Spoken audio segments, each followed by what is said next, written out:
ഞാൻ പുനർജനിച്ചിരിക്കുന്ന വേറൊരാളോട് പ്രതികാരം ചെയ്യാനുള്ളത് ബേസിക് ആത്മീയ പ്രിൻസിപ്പിളുമായിട്ട് അത് ചിലർ ആക്സിഡൻറ്റ് മൂലമോ ആത്മഹത്യ മൂലമോ കൊലപാതകം മൂലമോ മറ്റ് അപകട മരണങ്ങൾ അന്യലോകങ്ങളിലേക്ക് പോകാതെ ഇരുൾ ലോകങ്ങളിലേക്ക് തള്ളപ്പെടും. അതാണ് ഭൂർ ലോകം എന്ന് പറയുന്നത്, ഡാർക്ക് വേൾഡാണ്. അങ്ങനെ വരുമ്പോഴത്തേക്കും പ്രേതങ്ങളായിട്ട് അവർ അലഞ്ഞു തിരിക്കും. അഭൗതിക ലോകത്തിലും ഇടയ്ക്ക് തങ്ങിപ്പോയ ആത്മാക്കളാണ്. അതിൽ ചിലർ മരിച്ചിട്ടുണ്ടെന്ന് അറിയുന്നു പോലുമില്ല.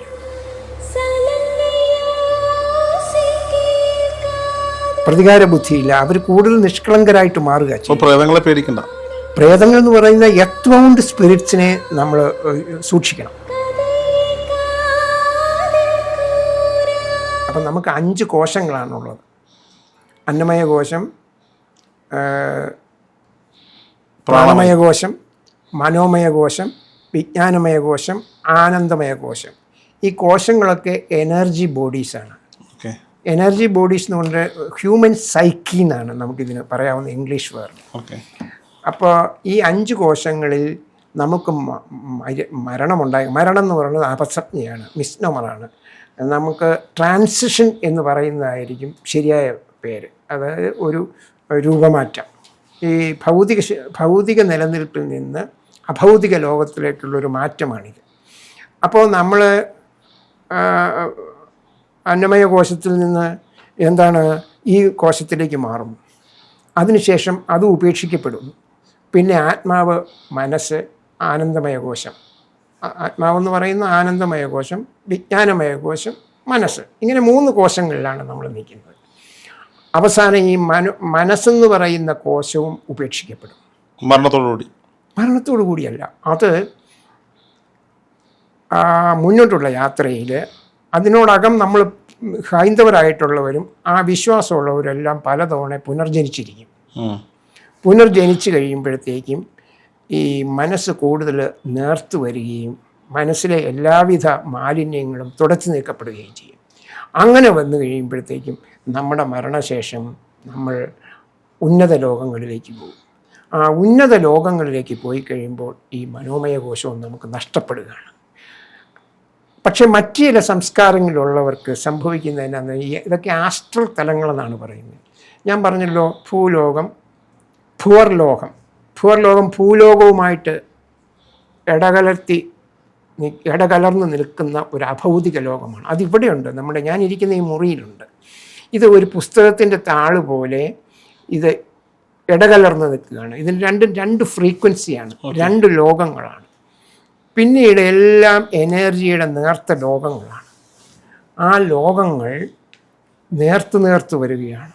എനർജി മെംബ്രെയിൻസ് ഉപയോഗിച്ച് വേർതിരിച്ചിരിക്കുകയാണ്. അപ്പോൾ ഇതൊക്കെ എവിടുന്ന് കിട്ടി ഈ അറിവെന്ന് ചോദിച്ചു കഴിഞ്ഞാൽ നിങ്ങൾ എൻ്റെ പുസ്തകം വായിക്കണം. ഇതൊക്കെ ഔട്ടർ ബോഡി എക്സ്പീരിയൻസ് വഴി കിട്ടിയിട്ടുള്ള അനുഭവങ്ങളാണ്. പിന്നെ യോഗികൾക്ക് ധ്യാനാവസ്ഥയിൽ ഇതിനെക്കുറിച്ചൊക്കെ എല്ലാ കാര്യങ്ങളും കിട്ടും. അങ്ങനെയാണല്ലോ ഉപനിഷത്തുകളിലാണ് ഈ പറയുന്ന കാര്യങ്ങളെക്കുറിച്ച് വിശദമായി സംസാരിച്ചിട്ടുള്ളത്. കൃഷ്ണ യജുർവേദത്തിലെ തൈത്രീയ ഉപനിഷത്തിലാണ് ഈ വിവിധ, മറ്റു പലയിടത്തും പറഞ്ഞിട്ടുണ്ട്, ഭഗവത്ഗീതയിൽ ഒരുപക്ഷെ പറഞ്ഞു കാണും, വിവിധ കോശങ്ങളെ കൂടിയുള്ള പരാമർശം. അപ്പം നമ്മൾ ഉറങ്ങുമ്പോഴും കിടക്കുമ്പോഴും സംസാരിക്കുമ്പോഴും എപ്പോഴും ഈ 5 കോശങ്ങളും കൊണ്ടാണ് നടക്കുന്നത്. പക്ഷെ നമുക്ക് അവസ്ഥാന്തരം ഉണ്ടായി കഴിയുമ്പോൾ ഈ ഒരു കോശം പോകും. എന്നിട്ട് പ്രാണമയ കോശത്തിലേക്ക് നമ്മൾ മാറുകയാണ്. അവിടെയും കുറച്ച് കഴിയുമ്പോഴത്തേക്ക് ആ പ്രാണമയ കോശവും നമുക്ക് നഷ്ടപ്പെടും.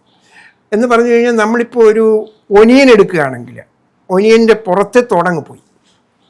അത് കുറച്ച് കട്ടിയുള്ള തോടാണെന്ന് ഇരിക്കട്ടെ, കാര്യം ഉണങ്ങിയിരിക്കുന്നതെങ്കിലും പച്ച ഒനിയൻ്റെ കാര്യം എടുക്കുക. പിന്നെ അകത്തത് അങ്ങനെ പൊളിച്ച് ഉള്ളിലൊരു കാമ്പ് കിട്ടും. ആ കാമ്പാണ് നമ്മൾ ഈ ചൈതന്യം എന്നുകൊണ്ട് ഉദ്ദേശിക്കുന്നത്. ഫിസിക്കലായിട്ട് നമുക്ക് ഡിറ്റക്ട് ചെയ്യാൻ പറ്റില്ല. ഞാൻ അതിനൊരു ഉദാഹരണം പറയാമെങ്കിൽ, ഒരു ലൈറ്റ് കത്തിച്ച് വെച്ചതായിട്ട് നമ്മൾ ഇമാജിൻ ചെയ്യുക. അതിൻ്റെ ചുറ്റും ഒരു സെമി പെർമിയബിൾ മെംബ്രെയിൻ, ബയോളജി പഠിച്ചിട്ടുള്ളവർക്ക് അറിയാം. സെമി പെർമിയബിൾ മെംബ്രെയിൻ എന്ന് പറഞ്ഞു കഴിഞ്ഞാൽ എനർജി കടത്തിവിടാൻ അല്ലെങ്കിൽ ഈ ലൈറ്റ് കടത്തിവിടാൻ സാധിക്കുന്ന ഒരു തരം എനർജി കവചങ്ങളാണ്. അങ്ങനെ 4 കവചങ്ങൾ ഇതിന് പുറത്തുണ്ട്. ഈ 4 കവചങ്ങളും പുറത്തേക്ക് വരുമ്പോഴത്തേക്കും കട്ടികൂടി വരികയാണ്. അതിലൊരു കവചമാണ് ഈ മനസ്സെന്ന് പറയുന്ന കവചം. അപ്പം മനസ്സ് നമ്മുടെ മസ്തിഷ്കത്തിൽ കൂടിയാണ് ആക്ട് ചെയ്യുന്നത്. ചിന്തകൾ മനസ്സിലാണ് ഉദിക്കുന്നത് ആദ്യം. മനസ്സിൽ നിന്ന് നമ്മുടെ ചിന്തകൾ മസ്തിഷ്കം വഴി നമുക്ക് കിട്ടുക. അപ്പോൾ എൻ്റെ ചോദ്യം, മനസ്സ് ആത്മാവിൽ നിന്ന് വേർപെട്ട് പോകുന്നു, ആത്മാവ് മാത്രമാണ് മറ്റൊരു ഫിസിക്കൽ ബോഡിയിലേക്ക്. അത് നമ്മുടെ ഫൈനൽ സ്റ്റേജുകളിലാണ്. അല്ല, എപ്പോഴായാലും, അതായത് ഒരു ശരീരത്തിൽ നിന്ന് മറ്റൊരു ശരീരത്തിലേക്ക് ആത്മാവ് അല്ലെങ്കിൽ ചൈതന്യം യാത്ര ചെയ്യുമ്പോൾ അല്ലെങ്കിൽ പുനർജന്മം ഉണ്ടാകുമ്പോൾ മനസ്സും ചിന്തകളും ഉപേക്ഷിച്ച് ആ ചൈതന്യം മാത്രമല്ലേ പോകുന്നുള്ളൂ? അങ്ങനെയല്ല. ഇപ്പോൾ നമ്മൾക്ക് അവസ്ഥാന്തരം ഉണ്ടായിക്കഴിഞ്ഞാൽ നമ്മൾ ഒരുപക്ഷെ മൂന്നാമത്തെയോ നാലാമത്തെയോ തലത്തിലായിരിക്കും നിൽക്കുന്നത്. അപ്പം ആ ഒരു ചൈതന്യം തിരിച്ച് ഭൂമിയിലേക്ക് പുനർജന്മം എടുക്കുകയാണ്. മനസ്സിലായില്ലേ? അങ്ങനെ അങ്ങോട്ടും ഇങ്ങോട്ടും 100 കണക്കിന് പുനർജന്മം എടുത്ത് പാഠങ്ങൾ പഠിച്ച് പ്യുവറായി. അപ്പോൾ എൻ്റെ ചോദ്യം ഒന്നുകൂടി ഞാൻ ക്ലിയർ ആക്കട്ടെ. ആ മൂന്നാമത്തെയോ നാലാമത്തെയോ തലത്തിൽ നിന്ന് ഭൂമിയിൽ വീണ്ടും പുനർജന്മം എടുക്കുന്ന ആ ചൈതന്യം അല്ലെങ്കിൽ ആ ആത്മാവ്, ആ ആത്മാവിനൊപ്പം ആദ്യ ശരീരത്തിലുണ്ടായിരുന്ന ചിന്തകളും മനസ്സും യാത്ര ചെയ്യുന്നില്ലല്ലോ. എല്ലാ ചിന്തകളും ഇല്ല. നമുക്ക് കിട്ടിയിട്ടുള്ള വാസനകളുണ്ടല്ലോ, ഇപ്പോൾ കലാപരമായ വാസനകൾ, അങ്ങനെയുള്ളത് തിരിച്ചു വരുമ്പോൾ നമ്മുടെ കൈവശം ഇരിക്കും. ബാക്കിയുള്ളതൊക്കെ ഉപേക്ഷിക്കപ്പെടും. റിവെഞ്ച് ഉണ്ടാവുമോ? വെൽ, ആത്മാവിൻ്റെ സിഗ്നേച്ചർ എന്ന് പറയുന്ന എനർജി സിഗ്നേച്ചർ എന്ന് പറയും.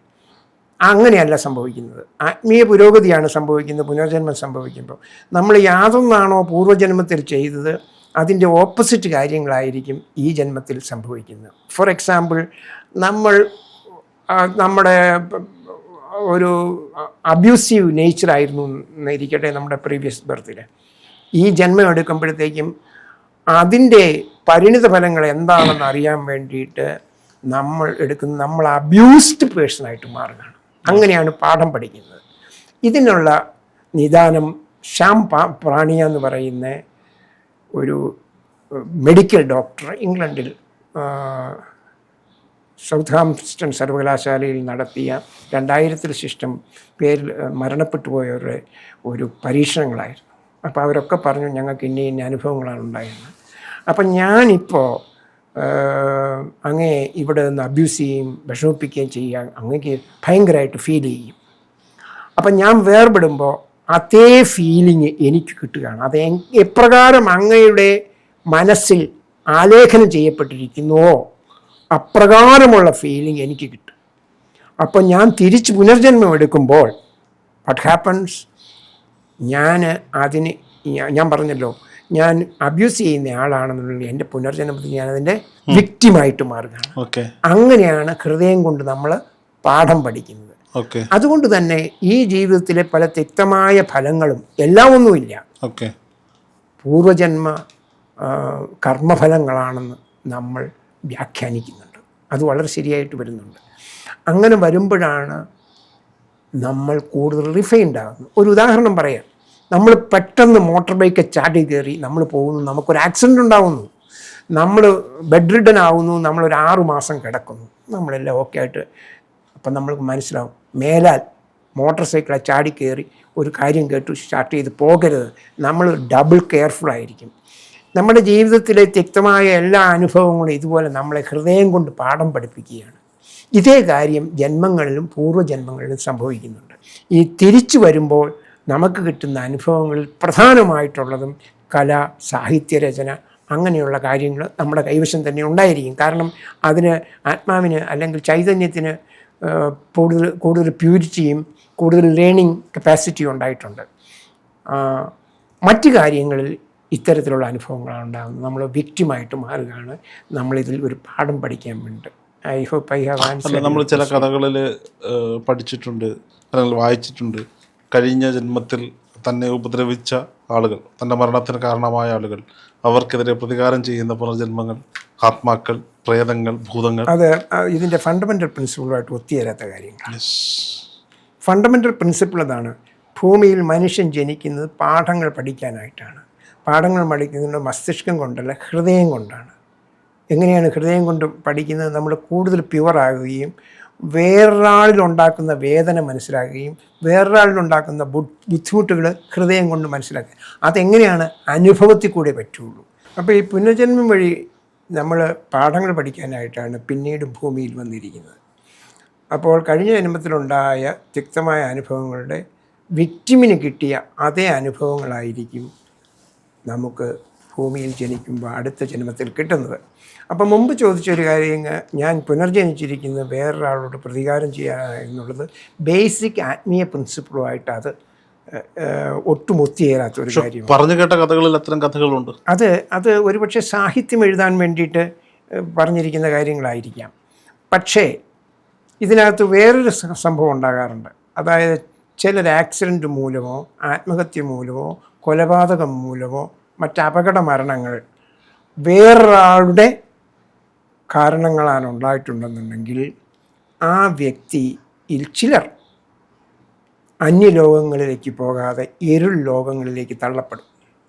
അതാണ് ഭൂവർ ലോകം എന്ന് പറയുന്നത്, ഡാർക്ക് വേൾഡാണ്. അങ്ങനെ വരുമ്പോഴത്തേക്കും പ്രേതങ്ങളായിട്ട് അവർ അലഞ്ഞിരിക്കും. പക്ഷേ നമ്മൾ ആ പ്രേതം എന്നുള്ളത് കറക്റ്റ് വേർഡല്ല, എർത്ത് ബൗണ്ട് സ്പിരിറ്റ്സ് എന്നാണ് പറയുന്നത്. ആ എർത്ത് ബൗണ്ട് സ്പിരിറ്റ്സിന് ഈ കാര്യം പുറത്തേക്ക് പറയണമെന്നുണ്ട്. അതുപോലെ തൻ്റെ മരണത്തിനിടയാക്കിയ വ്യക്തിയോട് പ്രതികാരം ചെയ്യണമെന്നുണ്ട്. അത് എർത്ത് ബൗണ്ട് ആയതുകൊണ്ടാണ് എന്ന് പറഞ്ഞു കഴിഞ്ഞാൽ, ഞാൻ മുമ്പേ പറഞ്ഞില്ലേ, ഭൂമിക്കും അഭൗതിക ലോകത്തിലും ഇടയ്ക്ക് തങ്ങിപ്പോയ ആത്മാക്കളാണ്. അതിൽ ചിലർ മരിച്ചിട്ടുണ്ടെന്ന് അറിയുന്നു പോലുമില്ല. അവരിൽ ഈ ബോധം കിടക്കുകയാണ്, എന്നെ ഉപദ്രവിക്കാൻ ശ്രമിച്ചാണ് ഇയാളായിട്ട് പ്രതികാരം ചെയ്യുമെന്നുള്ളത്. അത് നമ്മുടെ ഭൗതിക ലോകത്തിലും അങ്ങനെയല്ലേ. നമ്മളെ ഉപദ്രവിച്ച ഒരാളുമായിട്ട് നമ്മൾ പ്രതികാരം ചെയ്യാൻ ശ്രമിക്കും. അവർ ഭൗതിക ലോകം കംപ്ലീറ്റായിട്ട് വിട്ടുപോയിട്ടില്ല. അതുകൊണ്ട് ഭൗതിക ലോകത്തിലുള്ള ട്രേറ്റ്സ് അവർക്കുണ്ടാകും. എന്നാൽ അവർ ഭൂവർ ലോകത്തേക്കും മഹർ ലോകത്തേക്കും സ്വർലോകത്തേക്കും കടന്നു കഴിയുമ്പോൾ അത്തരത്തിലുള്ള ചിന്തകളൊക്കെ ഉപേക്ഷിക്കപ്പെടും. അവരുടെ മനസ്സിൻ്റെ മായാതെ നിൽക്കുന്ന ആഗ്രഹം പൂർത്തീകരിച്ചാൽ മാത്രമേ അവർക്ക് സ്വർലോകത്തേക്ക് പോകാൻ പറ്റുള്ളൂ എന്നാണ്. അല്ല, ആ ഓർമ്മകൾ എന്തെങ്കിലും. ഞാനൊരു ഉദാഹരണം ഞാൻ പറയാം. ഇംഗ്ലണ്ടിൽ നടന്ന സ്കോൾ പരീക്ഷണത്തിൽ ഇംഗ്ലണ്ടിൽ വളരെ കുപ്രസിദ്ധമായ ഒരു വിച്ച് ക്രാഫ്റ്റ് ട്രയൽ നടന്നിരുന്നു 2ാം ലോകമഹായുദ്ധകാലത്ത്. ഇംഗ്ലണ്ടിൻ്റെ പല രഹസ്യങ്ങളും ജർമ്മൻകാർക്ക് കിട്ടിയെന്ന് ഇംഗ്ലണ്ടിലെ രഹസ്യാന്വേഷണ വകുപ്പിന് മനസ്സിലായി. അപ്പോൾ അവർ പ്രത്യേകിച്ച് പോലീസിന് ഓർഡർ ഇട്ടു, ഇത് ചോർത്തിക്കൊടുത്ത ആൾക്കാരെ പിടിക്കണം. അപ്പം അവിടെയും പോലീസ് ഇങ്ങനെയാണ്, ഒരു സംഭവം എന്ന് പറഞ്ഞാൽ അവർക്കൊരു പ്രതിയെ വേണം. അപ്പോൾ അവരന്വേഷിച്ച് പറഞ്ഞു, ഇങ്ങനെയുള്ള കാര്യങ്ങൾ പറഞ്ഞു കൊടുക്കാൻ ഇവിടെ ആ ഒരു ദുഷിച്ച സ്ത്രീ ഉണ്ടല്ലോ, വിച്ച് എന്നാണ് പറയുന്നത്. പക്ഷേ സത്യത്തിൽ അവർ ദുഷിച്ച സ്ത്രീയൊന്നുമില്ലായിരുന്നു, അവർ ഒരു മീഡിയമായിരുന്നു. അപ്പോൾ അവർ ഇങ്ങനെയുള്ള കാര്യങ്ങളെക്കുറിച്ച് ചിന്തിക്കുക, അവരൊരു ധ്യാനാവസ്ഥയിൽ പോയി ആൾക്കാരോട് കാര്യങ്ങളൊക്കെ പറഞ്ഞു കൊടുക്കാറുണ്ട്. അവരുടെ ഷീപ്പ് എവിടെ പോയെന്നും പശു എവിടെ പോയെന്നും അല്ലെങ്കിൽ നഷ്ടപ്പെട്ടു പോയോ അങ്ങനെയാണ്. പക്ഷേ അവരെ അറിയപ്പെട്ടിരുന്നത് വിച്ചെന്നാണ്. അപ്പോൾ സമൂഹത്തിലൊരു വിച്ചെന്നുള്ളൊരു മലയാളത്തിൽ എന്താ പറയുന്നത്, അതിനൊരു മലയാളത്തിൽ പേരുണ്ട്, മന്ത്രവാദിനിയായിരുന്നു എന്ന് പറഞ്ഞു. പോലീസിനെ എങ്ങനെ ഈ രഹസ്യം ചോർത്തപ്പെട്ടു എന്നുള്ളതിന് അറിയാൻ മേലെ നേരെ പോയി അവരെ പിടിച്ചിട്ട് പറഞ്ഞു, ഞങ്ങൾക്ക് പ്രതിയെ കിട്ടി, നമ്മൾ ഇംഗ്ലണ്ടിൻ്റെ രഹസ്യങ്ങൾ മുഴുവൻ പറഞ്ഞു കൊടുത്ത ഒരു മന്ത്രവാദിനിയാണെന്ന് പറഞ്ഞു. ഉടനെ അന്നത്തെ റൂള് പ്രകാരം ഇതാണല്ലോ, എന്താ പറയുന്നത്, എമർജൻസിയാണ്, അവിടെ മിലിറ്ററി റൂളാണ്, അവർ തൂക്കിക്കൊന്നേക്കാൻ പറഞ്ഞു. അങ്ങനെ ഈ വിച്ചിനെ തൂക്കിക്കൊന്ന സംഭവം നടന്ന 1940-42 കാലഘട്ടങ്ങളിലായിരിക്കാം. പിന്നീട് 45 വർഷത്തിന് ശേഷം 45 ഒരു 50 വർഷത്തിന് ശേഷം നടന്ന സ്കോൾ പരീക്ഷണത്തിൽ ഈ വിച്ച് പ്രത്യക്ഷപ്പെട്ടു. ഈ വിച്ച് ശബ്ദരൂപേണ പരീക്ഷണം നടത്തിയവരുമായിട്ട് ബന്ധപ്പെട്ടു. അവിടെ മെഷീൻസും വീഡിയോഗ്രാഫും എല്ലാ കാര്യങ്ങളും ഉണ്ട്. ഞാൻ വിചാരണ ചെയ്യപ്പെട്ട മന്ത്രവാദിനിയാണ്. 2ാം ലോകമഹായുദ്ധകാലത്ത് ഇല്ലാത്ത കുറ്റം ചുമത്തി ലണ്ടൻ പോലീസ് എന്നെ തൂക്കിക്കൊല്ലുക ചെയ്തു. ലണ്ടൻ പോലീസിൻ്റെ കേസിൻ്റെ വെളിപ്പെടുത്തൽ പ്രകാരം ഞാൻ തൂക്കിക്കൊല്ലപ്പെടുകയാണ് ചെയ്തത്.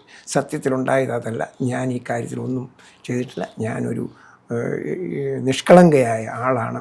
അപ്പോൾ അത്തരത്തിലുള്ള ഓർമ്മകളുണ്ട് സൗളിന്. പക്ഷെ അവരിൽ പ്രതികാര ബുദ്ധിയില്ല. അവർ കൂടുതൽ നിഷ്കളങ്കരായിട്ട് മാറുക ചെയ്യും. പ്രേതങ്ങളെ പേടിക്കണ്ട. പ്രേതങ്ങൾ എന്ന് പറയുന്ന എർത്ത് ബൗണ്ട് സ്പിരിറ്റ്സിനെ നമ്മൾ സൂക്ഷിക്കണം. അവർക്ക് നമ്മളെ ഉപദ്രവിക്കാൻ സാധിക്കും. ഈ ഹോണ്ടഡ് ഹൗസ് എന്ന് പറയുന്നില്ലേ, അവിടെ ഇപ്പം എം കൃഷ്ണൻ നായർ എന്ന് പറഞ്ഞ വലിയൊരു സാഹിത്യകാരനുണ്ടായിരുന്നു, അറിയാമല്ലോ. അദ്ദേഹം വലിയ വിമർശകനും ഒക്കെ ആയിരുന്നു. അദ്ദേഹത്തിന് തിരുവനന്തപുരത്തെ ലോഡ്ജിൽ വെച്ച് ഒരു അനുഭവം ഉണ്ടായി. ഓക്കെ. ആ ലോഡ്ജിൽ മുറിയെടുക്കാൻ ആരും ചെല്ലാറില്ല. അതിൽ രണ്ടാമത്തെ നിലയിലോ മൂന്നാമത്തെ അദ്ദേഹത്തിൻ്റെ മലയാള രാജ്യത്തിൽ എഴുതി ഞാൻ വായിച്ചതാണ്, ഞാൻ വിദേശത്ത് പോകുന്നതിന് മുമ്പ്. അപ്പോൾ അത് ചെല്ലാറില്ല. കാരണം പക്ഷേ ലോഡ്ജ് നടത്തണമല്ലോ, അതുകൊണ്ട് ആൾക്കാർ ലോഡ്ജ് നടത്തിക്കൊണ്ടിരുന്നു. അപ്പോൾ ഒരു ദിവസം പുള്ളിക്ക് തിരുവനന്തപുരത്ത് തങ്ങേണ്ടതായിട്ട് വന്നു. ഒരിടത്തും മുറി കിട്ടിയില്ല. അവിടെ ചെന്നു പറഞ്ഞു, മുറിയുണ്ട്, മുകളിൽ പോയി താമസിച്ചാൽ മതി, ബാക്കിയുള്ളവരെല്ലാം ഒക്കുപ്പൈഡാണ്, ഇത് അറിയാവുന്നവരാരും ഈ മുറി പോയി താമസിക്കുകയില്ല. ഇങ്ങനെ പല ഇൻസിഡൻസ് ഉണ്ടായിരുന്നു. ഓക്കെ.